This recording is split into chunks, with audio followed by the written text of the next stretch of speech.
In this video, I'm going to talk about the Rockets versus the Clippers. I'm going to break down the last 2 minutes of the game to see what went wrong, what went right. Not a lot went right, but we're going to break down the last 2 minutes. Also, we're going to be looking at the Rockets' 10-game sample size. It's that time of the season. 10-game sample size. How have the Rockets looked over the last 10 games? Is what they're doing real? Find out more right now. Tap in. Enjoy.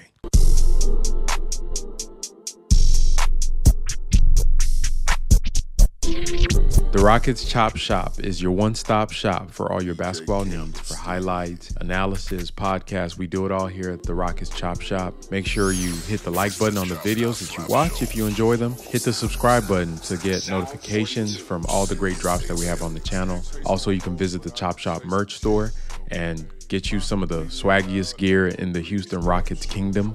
And if you want, you can always support the channel directly through donations. And if you want, you can support us through our partnerships with our sponsors. The Rockets Chop Shop is made by fans, for fans, and we're gonna keep rocking and keep dropping that heat.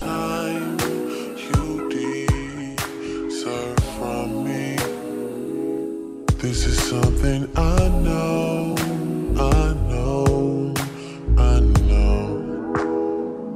2 minutes left in the game. Rockets up 3 in hostile environment against the Clippers. Sometimes you take a couple bumps and bruises while you're trying to learn how to ride a bike. Let's see how we close this out. Initially, they won high screen and roll here. You see Fred try to rub off Zubac so that Sengun can get a good screen on Paul George that will let Jalen get a head of steam or get his pick of what he wants to do. First thing here, a terrible screen by Sengun. Did not touch anything. And that's partly Sengun's fault and that's partly Jalen's fault. There was a clip from before where Sengun was telling Jalen to slow down. That's the thing with Jalen. He needs to slow down. He has to let the big man get on the body of the defender so he can have a better screen. But he rushed this attack here, so Paul George never loses position, stays right on his hip. At this point, this is where you want to kind of start throwing that pass. Get deep in the paint to pick up your dribble, allows the defender to rotate, right? Little things. You see Dylan Brooks telling him, get the pass out. That little dribble pickup, that's a little slow. In games like this, that little hesitation is going to cost you precious moments, which allows Harden to then get in place, allows the Clippers to rotate to their assignment, and now we do not have an advantage because Sengun is at the three-point line against a good post defender. And you get Fred, he tries to come around and get a handoff, and the Clippers being smart, Kawhi swipes at the ball, Sengun picks up his dribble, James bodies him, could have been a foul, no call, last second heave, bad possession. All started with a bad screen caused by a rushed guard who attacked the paint with no plan of what he wanted to do, led to a late pass that led to a bad possession to a heave shot. So, bumps and bruises along the way, trying to learn how to ride this bike. Just bumps and bruises. See, Ime ain't too happy with that, right? You're up 3, 1:19 left, 22 seconds on the clock. Every possession matters. The Rockets right now, all the Rockets are behind Jalen Green. He is attacking Norman Powell, who he sees as one-on-one. Doesn't see Paul George creeping down as the help defense. I get it. You want to attack a mismatch, but at this point in the game, every high IQ guard or any pacemaker any pace setter that's out there would slow this down. This is where you slow the game down because you want to value your possessions. And especially when you've been struggling finishing at the basket. So attacking this and getting your shot blocked, not the worst play in the world, but you wish that he would make a better decision in this moment, given the gravity of the situation, with the time and all of that being factored. And this leads to a transition opportunity for the Clippers. Paul George attacks our defense. Jabari doesn't want to foul, but that's that stance right there. Bro, what are we doing? Foul him. Make him hit the shots. You can't be scared not to foul and put your hands up like go ahead and get it in the clutch game, bro. Easy layup. That's terrible. Let's go on. Bumps and bruises though. One point game. All right, Fred is gonna try to get a good play here. Let's try to set a good play. Okay. Difference between Fred and Jalen when he's getting his pick and rolls is he's gonna wait for the screen to actually get contact. See how Fred just waits? Just be methodical, right? Wait for Sengun to make that contact. Look at the body on body right here. Gets a little angle to get into the play here. Able to make a great pass to the corner. And once again, Kawhi Leonard, we know the Claw, one of the best defenders. People are saying this was a foul. Maybe it was. That's a hard angle for the ref to look at. To me, it looked okay. might have been a little foul, but that's just Kawhi with his big hands. Swipe Jalen on there. I don't know what Jalen should have done in this situation. Should he have shot it? I really don't know. He tried to attack the closeout there. Just Kawhi made a play. All right, we get to the point. Clippers on offense of 43 seconds left. Harden hits Fred with something nasty. I think Fred is just tired or something because Harden just blows right by him. And now you have Alp is the last line of defense against this play right here. And right now, this is just what Jabari has to, that's on Jabari, bro. And these are the bumps and bruises. And it is frustrating to watch, but you just hope that there's a greater purpose. You know there will be in the future because these moments, they can watch the film. You know the Rockets make the corrections. Once Fred is beat, Alperen is going to stop the basket. Jabari has to go out there and essentially it's like almost a invisible pick and roll. He becomes quote unquote the tag man. As if Zubac was rolling with Harden. He has to get in there and box out Zubac because now him being the low defender, he has to come in and help on Alp's man. Jalen will then rotate or split the difference between Paul George and Kawhi if there was a kick out. That's how the defense is supposed to work. Jabari standing flat-footed, too late, no help there. That's a dunk. These are the breaks, bumps and bruises, right? Bumps and bruises. They're up one. You know, this is an experienced team that have won a lot of games individually. They've been in big moments individually. This is just what you have to fight against. And obviously the refs were on crack throughout this game. But you know, our guys just have to play better. You just have to play better. That's just how it is. Okay, down one. The Rockets are going to go to old reliable. At this point is Alperen Sengun. He's old reliable, right? Previous possession, Kawhi swiped the ball out. Now we're going to go one-on-one Kawhi on Sengun. This is Ime Udoka's best play. His best player versus their best defender. And I want you guys to look at this. Just take a moment to inhale this. How special it is that Alperen Sengun is isolating against Kawhi Leonard in a close game, 1-point game. Take a snapshot of this because this is playoffs. This is special. This is special. Kawhi Leonard, Hall of Famer, one of the best wings in NBA history, is guarding the Rockets, 30-year player, the 21-year-old, to decide the game. And 21-year-old goes to work, hits him with a up fake, gets the foul. Good play. That's tough, man. That's tough. Now, you got to hit your free throws, though. You got to hit your free throws. Game on, you can't get these buckets. You can't leave points on the court. You got to hit your free throws. But great play. Great play out of that. Misses the first free throw, makes a second, tied ball game here. So the Rockets are going to go all defense on here. They take out Jalen, take out Sengun because they want to switch 1 through 5 on this. And I'm not mad at this lineup. I think this is a good lineup. If it was me, I know Tate is about to get smoked here. I would have put Tari Eason on the court, not instead of Tate, instead of Jabari, because I just don't trust Jabari. But Jabari actually did a good job in this possession. Now Tate knows better than this, but let's just watch the play out. He's doing what he's supposed to do, keeping his hands out. Coach Udoka told him earlier in the game. And here's what I love what Jabari does. He plays big. You see how he's sprawled out, his arms are out, he's showing his frame almost like a peacock that wants to show that, using its feathers to show how massive it is, whether it's a show for beauty or for power. But he's just showing like a cobra, he's showing his how big his frame is against another big defender. And Kawhi tries to isolate. Jabari does not give him any room to do so. He's up in his grill. And I think one thing I know about Jabari, he's better at guarding bigger wings that want to play on the perimeter than actually smaller guys or bigger guys that want to kind of punish him in the post.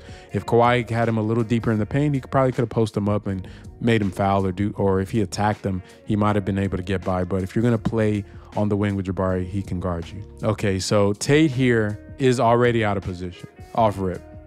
Bro's out of position off rip, right? He's out of position right here. You have one-on-one defender. He's trying to shade towards Kawhi, which I'm not mad at here because he thinks that Kawhi is going to drive to help Jabari out. But once you come and you're rushing to Harden like this, he already got you off balance. And, we know what James Harden does, the master of the start and stop. Once Tate had to run up for the closeout and Harden gave him a fake like he was about to attack the basket, pulled it out. It was curtains because his momentum is off. Tate has no balance right now. He's forcing his whole body to try to stop this three-pointer. And this is where James Harden really kills a lot of people. And what that's going to do, you're going to throw your momentum into him. And once his shot is up, it's up. And that's game, bro. That's game. That's game. We've seen that move a million times. Ironic, right? Is it irony? Is that the term that would define this? This shot at this moment? I think it would be ironic. But, I think for the guys, they're just learning how to win. And I know they're going to watch film and fix a lot of these things, but they definitely could have done a lot better to close out the game. So the Rockets finally get a loss, 106-100 to the LA Clippers, who were 0-6 since they traded for James Harden. We were coming off a 6-game winning streak. Something had to give, and what ended up giving was the Rockets' collective IQ down the stretch of that game. Definitely a game they should have won, could have won. But, like I said earlier in the breakdown, young guys got to learn how to close out. You got to learn how to win. Winning is definitely about the little things, and these are things that guys are not used to doing in key and clutch moments. But there's a lot to take away from this game. Obviously, our starters weren't great most of the time on the court. You see Dillon Brooks a -16, Alperen Sengun -17, Jalen Green a -10, Fred a -14, Jabari a -3. We didn't really shoot well in this game, only scoring 100 points. The shooting did come back and bite us late in this game, right? This is an issue that we've had as a team. Shooting 32% from three to the Clippers 38 is not gonna win you many ball games. We took 31 to their 34 threes, not too bad. Both shot about 43% from the field, so we did a good job on them defensively, and had enough opportunities in an ugly game to win it going down the stretch. But guys just couldn't really couldn't close it out. And a team like the Clippers has a lot of guys that can close it out. That's literally a bunch of close out playoff type players. And to me, an interesting matchup. I had thought this would be a game that would be a good test for the Rockets young guys, especially if it gets close late, because the Clippers are a team that are built for the playoffs. And in the playoff setting, one thing that you want to see out of teams that are going to perform well in the playoffs is valuing possessions. And that's really what it came down to at the end. They have guys that know what they want, know where they want to go. They have guys that know how to get a bucket, and they have guys that have done it before. And that really was the main difference in this game. And we have a lot of young guys that haven't been there, haven't done that, and they just need to learn. So it was definitely a loss of experience, a loss of collective, just being able to implement what you want to do. And I think that the Rockets' execution late game was terrible, in my opinion, on both ends of the court. And it was a lot to do with a lot of our young players. Now, Jalen, a lot of people have been kind of hard on him. I personally, I think that he does have a lot of room for improvement. Games like this and situations like this do expose some of the limitations in his game, like his bag. Jalen does not have a great bag. Like, he's so either at the rim or shooting. There's nothing in between. Like, you think about some of the other players that are kind of in his same arena with the Ant Edwards, the Tyrese Maxeys of the world. Guys that are able to, have an in-between game, whether it's a floater, whether it's a pull-up shot that they can go to late in games, whether it's able to finish through contact and things like that. These are things he has to learn. I think right now all he's learning is just how to be a positive on the court, and that he's been a positive. Jabari played great defense on Kawhi and Paul George in some stretches. Down late, except the last play where he made Kawhi pass it out. I don't think he did that great of a job, honestly, just on the team defense aspect of it. A lot of the pick and rolls with Zubac between him and Jalen, when they were the guys that were supposed to come down and stop that roll man, or at least be able to rotate over to stop the center from getting a dunk. They didn't really do that, and these are things that we saw last year.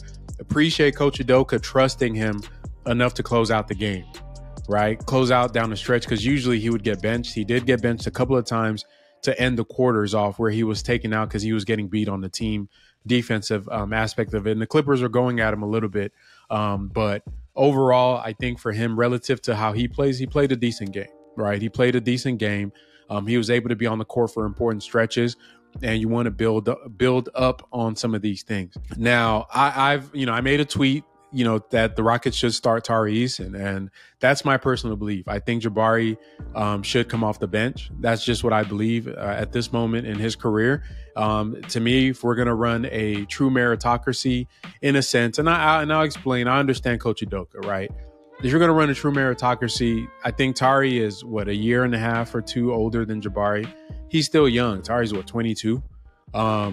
If he's earning it, and to me, he's been the better out of the two of them for their entire NBA careers, let him go out there and play. Let him go out there and play. But on the, to counter my own argument, I understand what Coach Udoka is doing, right? What you don't want is, because if you take that genie out the bottle of benching Jabari and having him come off the bench and not start, it's going to be hard to put it back as he progresses and gets better over the year. So it's just hard to do. Obviously, you would assume Jabari would have higher upside than Tari Eason. So you kind of want to try to play both sides of the coin, where you kind of take Jabari out when he's going to hurt you and then play better players. But at the same time, you want to give him the development opportunities of closing out against the Clippers, even though it might be a detriment to the team in the aggregate. So I get it. But for me, I view Tari as a prospect as well, right? Like, I think he has a lot of upside in his game. I think that when he's not playing like a crackhead, that he is actually a really, really, really good player that has a lot. Like, he's a hooper, bro. He can shoot from two. He can get to the basket. He just got to finish better. He can hit his threes. He's a great team defender, a great help defender, instinctual. Like, he does a lot of great things. He's only 22, and he's just going to keep getting better. And I just feel like I need to explore that. Now, really, the thing is going to be Dillon Brooks in that position. And so if Dillon Brooks has been holding his own and he has been one of our best players, then it comes down to Jabari and Tari. I think at some point, as time goes on, that's a decision that's going to have to be made if Brooks is not going to be there. Ideally, you want both of them to be playing at the same time and getting better. But if the Rockets are trying to win games, I just feel like they're better alternatives to Jabari.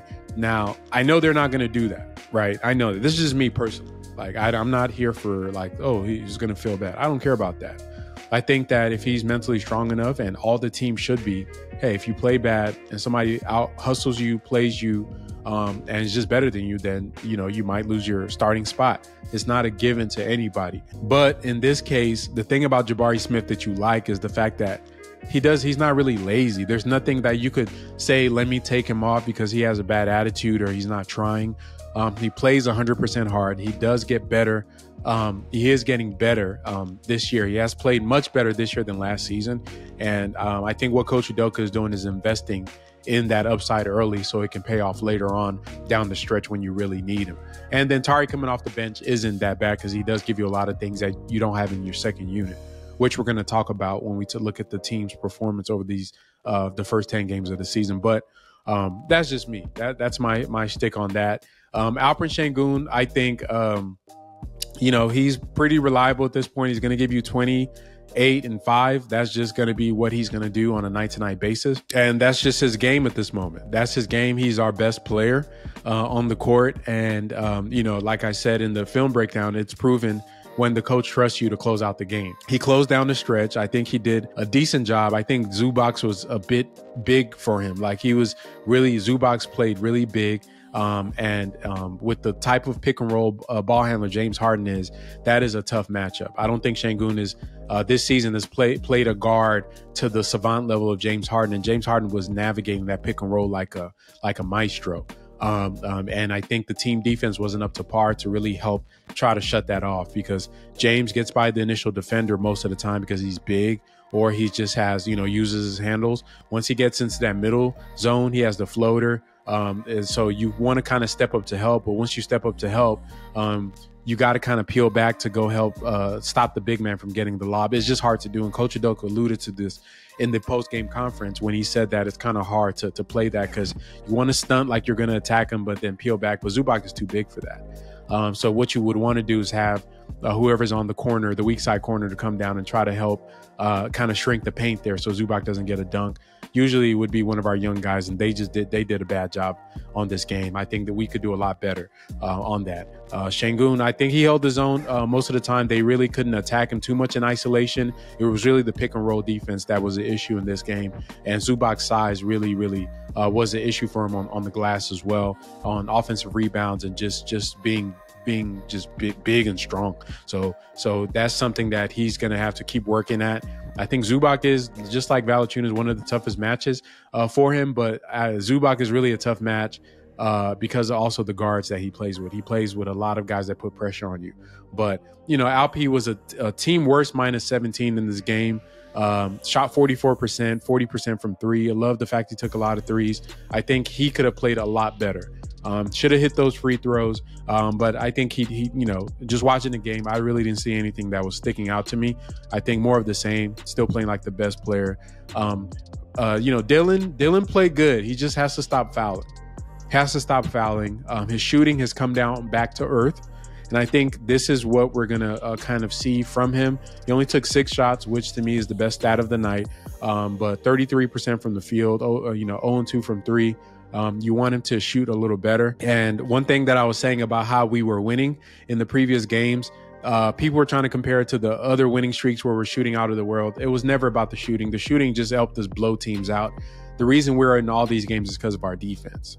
It's because of our defense, and that's really the main reason why we're in these games. But and Fred VanVleet shot 50% from the field, 55% from 3, 8 rebounds, 10 assists, minus 14. I think Fred had a up and down game. I didn't like some of the shot selection in the first half. I love how he closed it out in the second half. These are the games where he just has to step up more. I think if he wants to, he just has to be more aggressive. But I know what he's trying to do. I know Fred is trying to thread the needle between being a facilitator, being a big brother and a team captain, and helping the young guys come along and also find his own. Like if Fred he only took 14 shots. If he took 30 shots or 25 shots, you guys would be trying to hang him. So it is, I think he played a good game. I just feel like he could have felt kind of how the game was going early. I think he did. He tried to, counter that late in the game. I just kind of wish he closed it out more. And I'm not saying we don't want Jalen to have the opportunities, but damn, bro, we gotta, not drive on 3 people when they have to, when the game, we're up and the minutes are that low. You got to value the possessions. I think, just overall the team, they played good. I mean, it wasn't a pretty game, but they kept it close, made the runs. It was a, haymaker after haymaker from each team, and they did what they had to do. One thing that is coming along since Tari Eason has returned to the bench, he has stabilized our bench out. Tari, 66% from the field, 6 of 9 from 3, 12 points. 6 rebounds, 6 huge rebounds, and just a plus 11. I think he was Jacques Landale was a team high plus 15, but that's all cap. But Tari Eason, as far as the real players actually played, plus 11, just a difference maker, right? He makes a big difference. Our bench is starting to be a positive over time. You guys will see that in a second. Jeff Green does what he's supposed to do. The bench played pretty good. Jay Shante was a minus 9 off the bench. Not his best game, shooting or defending wise. Fouled a lot of kind of dumb plays where he, kind of goes just play your role, bro. When Tate does too much, that's when you kind of bro, slow down. So, overall from this Clippers games, the Rockets lost, but it's not the end of the world. They have Lakers coming up Sunday. That's going to be interesting because I don't feel like it's going to be the same Lakers team we're going to see, because I know the book is out on the Rockets. Everybody knows when you play us, you got to play hard. And I think that teams are going to start preparing for that. Can we sustain our level of play? What we just saw was an ugly game. I personally believe we can, and it's going to be interesting. I think the Lakers are going to have a vendetta to try to make sure they don't lose to us, especially in the way that we beat them. So that's going to be a tough game coming up. But in the next segment, I'm going to look at how the Rockets have fared over the last 10 games. So this is our report card for the 10 games that we've played so far. So y'all check that out.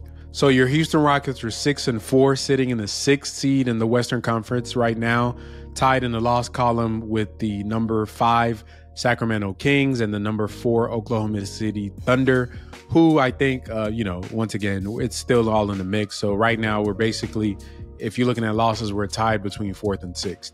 And we've beat the Kings twice already. So, still in the mix, still in the hunt. I still think the Rockets are a fringe playoff team. To me, that we're our minimum play-in. I still think we have a chance to be in the playoffs this year, as early as this year, because one thing that is holding up is our defense. So let's go through and look at how the Rockets have performed over these 10 games of this season. And just to show you how we've progressed from the first 5 games to this current 10-game sample size. So your Houston Rockets right now, like I said, 6-4, offensive rating 111.8, which would rank 17th in the NBA. So we've improved from 22nd to a middle of the pack offense. Defensive rating is 107.8, which ranks number 4 in the NBA from 17th. So that defense over that winning streak, and this includes the Clippers game as well, is there. And it's in aggregate now, we're seeing that it's actually real. Net rating, we're a +4 net rating overall, which would rank 8th in the NBA, down from 19th. So the team, our bench is finally starting to play good. Our overall net rating was a negative in the first 5 games with those losses. Now, obviously, with the wins in aggregate for all 10 games, it's up to +4. So that Orlando loss, all the losses we had early in the season are starting to be erased by some of the positive play. Assist percentage went down from 6th to 13th. And I think one thing I've noticed about how the Rockets are playing currently, since we've kind of leaned more into Sengun, isolating him, using a lot of that wedge action that you guys have seen a lot, where he gets to isolate in one side of the court and the team loads the other side, and you get actions off of that with those screens where they try to get mismatches on that. It's been more methodical, slower pace. I think last I checked, I haven't checked in a couple of games, but we were one of the slowest paced teams in the NBA. We're probably still bottom 5. That's not a bad thing. Like Denver is a slow pace team. It's just it's a result. It's an outcome of your play style. And when you're going to play through the post as your hub, it's going to slow down the pace. Now, the thing about teams that play a lot of slow pace is that the possessions are usually more valued. Like you get the best shots you can because nothing is rushed. Everything is methodical. That's playoff basketball. We play a playoff brand on a night-to-night basis, which to me is really, really good for our guys to learn under that. So it's not like run and gun like with teams like the Kings, who when you get to the playoffs, the game slows down and they don't know how to adjust, or the adjustment period is too late because they start losing. So what the Rockets are doing is sustainable. It's sustainable and it scales up to any type of intensities we've seen in some of these close games that we've had. But the assist percentage, 13th, middle of the pack, still pretty good. Assist to turnover ratio, we are 12th. Even though we actually went down in ranks, our number went up. So I think we were like 1.7 something. Now we're at 1.92. So that's an improvement. And then turnover ratio percentage, we are 5th in NBA in not turning the ball over, which is down from 14th. So we are doing good of protecting the rock in these 10 games. So, shout out to the team for that. They're doing what they're supposed to do. So looking at some synergy data, just looking at how we're performing on the field, all field goal attempts. So 871 possessions, we're an average shooting team, right? Average shooting team, 46% from the field, 36.5 from 3, 53 from 2. So we're middle of the pack there. A good jump shooting team, shooting 36 from 3, as I said earlier. I want you guys to look at the unguarded threes. Percent of time, 51%, which is pretty good. About league average in generating those shots, those unguarded threes. That's running our offense, whether it's from Alpi in the short roll, Alpi in the post, whether it's from Dylan in the post, whether it's just Fred finding shooters. Getting those open threes is what makes up for the fact that our guys cannot shoot. So you look at that, ranked excellent according to Synergy as our rank. 46% on those field goals overall, shooting 42% from those unguarded jump shots, especially those catch and shoots. That's going to get it done, right? Shooting 42.6% from those threes and 88% on unguarded catch and shoot shots. So those are middies as well. So let's generate more of those. The guarded shots, we're shooting okay. 32% on guarded threes is pretty good. 34% on field goals is not good. So our guys are not finishing inside the 3-point line. But yeah, just generating more unguarded threes, I think, is going to be really important for the team if they want to sustain being able to shoot. As teams start to adjust to us, this stuff is going to have to improve on that. At the rim right now, this is our biggest weakness, and that's on everybody. Sengun, Jalen, Jabari, Fred. Fred is like the ringleader for that. But being a poor rim shooting team is terrible, right? We're poor at the rim. We're poor on layups. We're below. How are you below average on dunks? That's just bad, right? That's bad. 52% on layups is nasty. 85% on dunks is slightly below average. 56% at the rim is not going to get it done. That's really a big issue for us. We just have to finish better. A lot of this is going to be on our perimeter players. Jalen and Fred just have to be better. Like, they have to be better at the rim. Jabari, when he attacks, has to be better. Sengun has to finish better. I think he's probably one of our best rim basket shooters. Guys just have to finish better. Dylan, everybody just have to finish better at the rim right now. But those are their offensive shot types. If we look at the defensive shot types, look at the ranks. Look at the ranks, guys. Look at the ranks. All field goal attempts. This is in the 10 games. We're excellent at guarding all field goals. Excellent at guarding jump shots. Excellent at guarding catch and shoot. Excellent at guarding early jumpers. We're good at guarding guarded threes. We're on unguarded threes. We're very good. Very good in the runners. Very good on hook shots. At the rim, we're average, which is, y'all don't know, being average at the rim is such a big deal for the Rockets, man. Like, from a team that was poor at the rim, that rim was killing us. Being average is a huge leap for us. Right now, guarding the rim on layups, we are at 57%, which, if I remember correctly, last year we were in the mid 60s or maybe high, damn near 69%. That is huge for us. The defense has been solid, man. The defense has been solid for us. And I think, once again, that's our calling card. That's how you know what we're doing is actually sustainable and not just a fluke.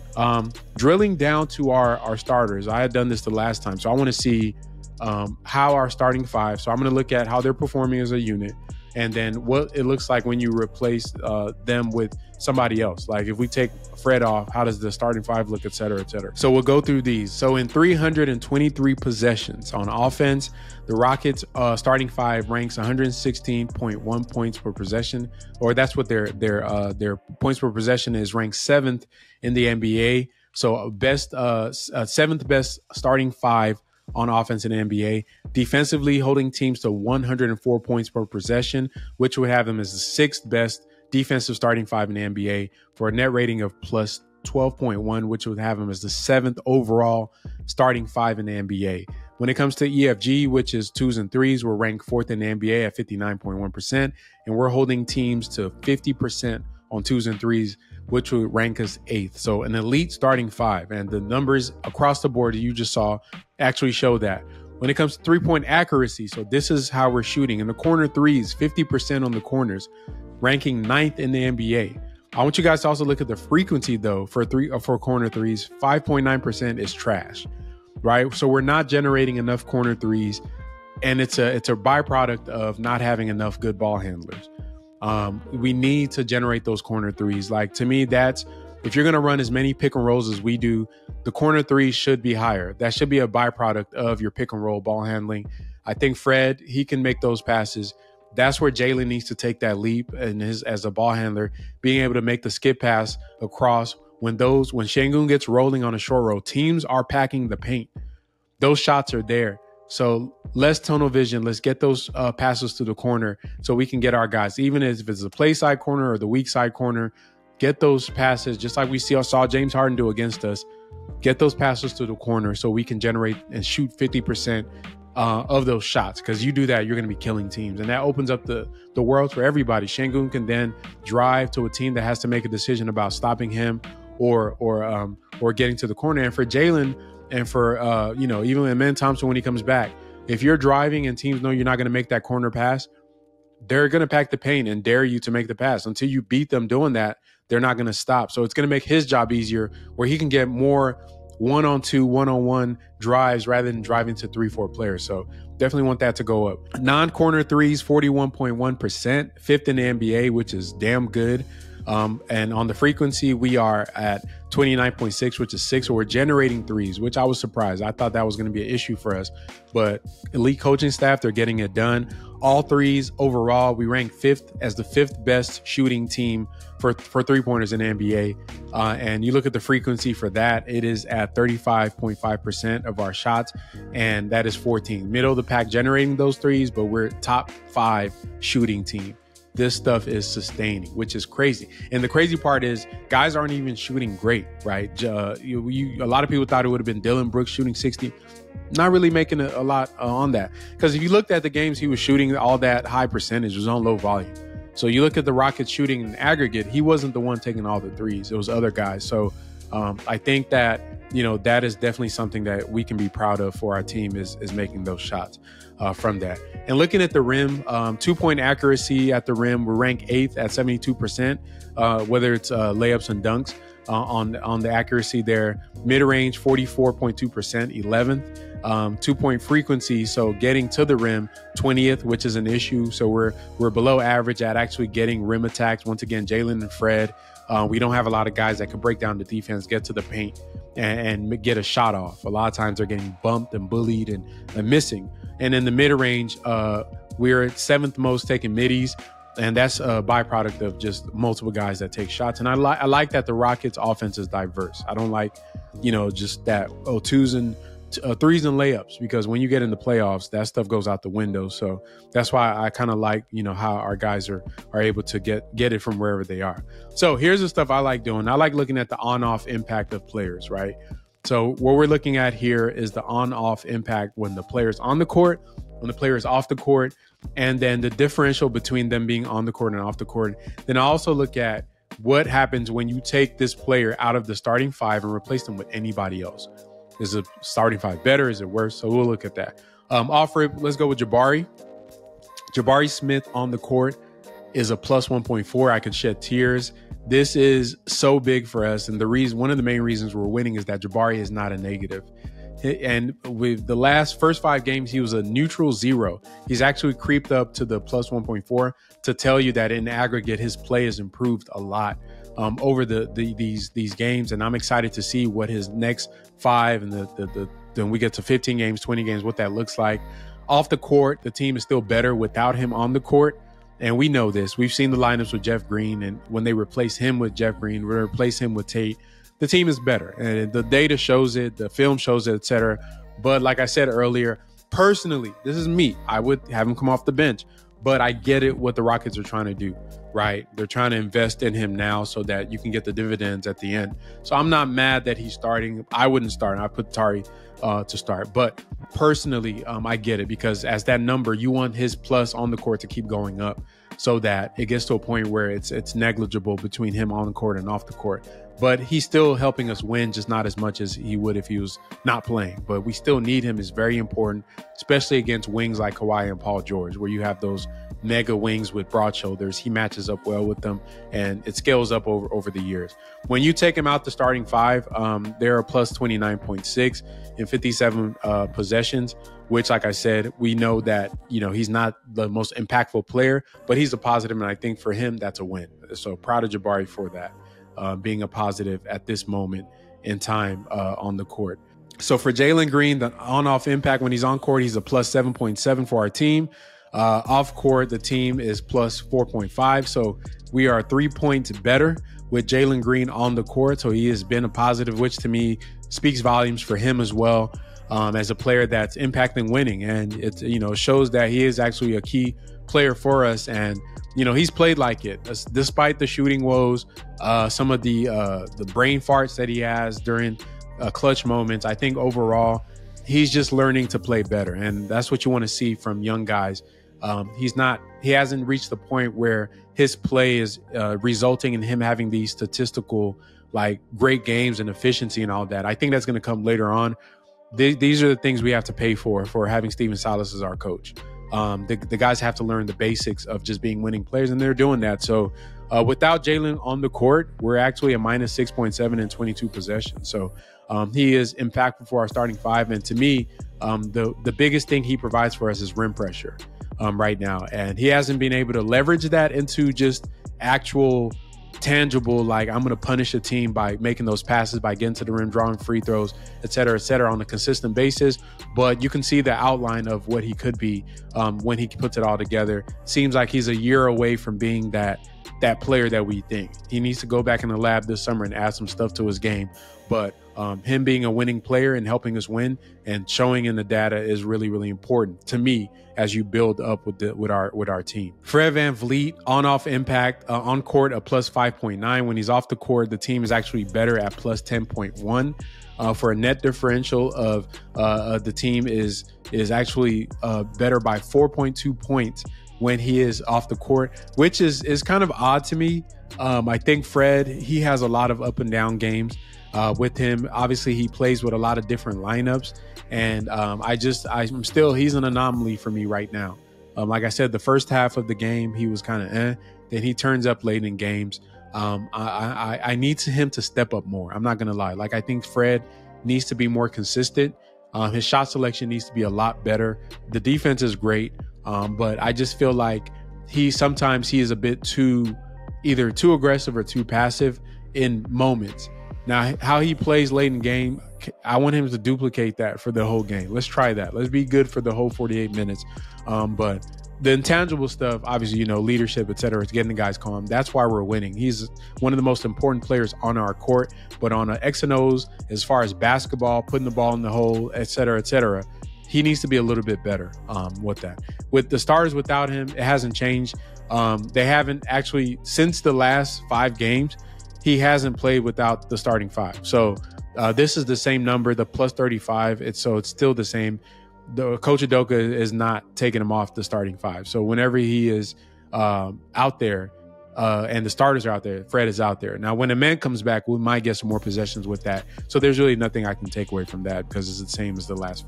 It's just the same number. In 5 games, he hasn't played without the starters. So he's been out there. Alperen Sengun, a plus 6.3. On the court. When he's off the court, a plus 7.8. So the team is minus 1.5 points better overall when he's off the court, as far as with the bench units and things like that, when aggregate with everybody else. Same thing with him and Fred. They play with more varied lineup, meaning Coach Udoka protects Jalen. He protects Jabari by putting them with certain lineups. While Fred and Alperen have to be with everybody, right? They're the guys that are out there with the bad teams to make them good. So a lot of times when you see them out there, they're not playing with just the best players. They're going to try to offset them with some players that are a little weaker in certain aspects. And same thing with him and Fred. They haven't been taken off the starting 5, meaning that if the other 4 players and the starters are out there, Alp's out there. If the other 4 players aside from Fred are out there, Fred is out there. So not really much to take away from that either because it hasn't changed. He is currently our best player, and when he's off the court, you just hold your breath and hope he survives. And shout out to the bench for surviving.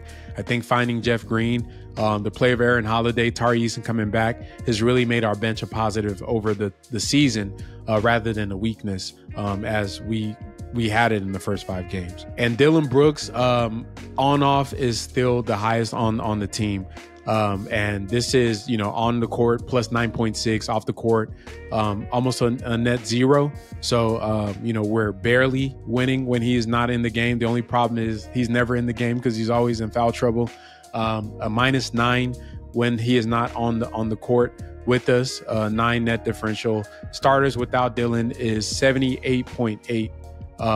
Minus 78.8, which is crazy. So 42 possessions when he's not in the starting 5, everything falls to kaput. So he's the one that kind of keeps everything in line with the starters, the starting MVP. Like, he is one of our most important players, which just undercuts the value of him staying on the court. He just can't foul so much. So I wanted to look at here the Rockets' opponent scoring rank. So this is basically where, if you look at each opponent we faced and the games they've played, and when they played us, how many points they scored, and where that ranks amongst all their games. So for the Magic, against the Rockets, they scored the 3rd highest points they've scored all season against us. The Spurs, the 2nd highest points.